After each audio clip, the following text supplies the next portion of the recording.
Alors, quelle place, plus globalement, pour les religions et surtout les nouvelles religions en France ou en Europe?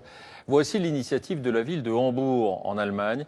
Elle a décidé d'instaurer 3 jours fériés pour les fêtes musulmanes, 3 jours qui pourront être chômés comme pour les fêtes chrétiennes.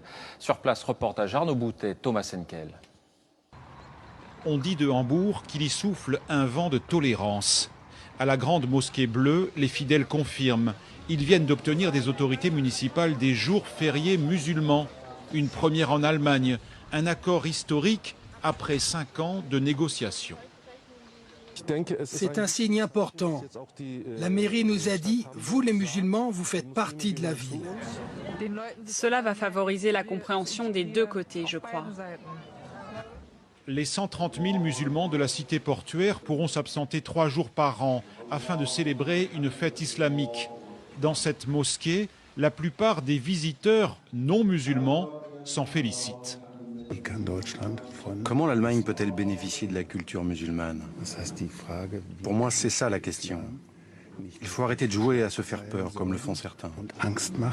Cela va encourager la tolérance et faire taire les conservateurs qui refusent tout changement.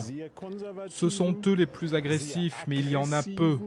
Quelques musulmans et quelques chrétiens tout au plus. Et pour favoriser le dialogue, l'État contrôle depuis peu les cours de religion musulmane.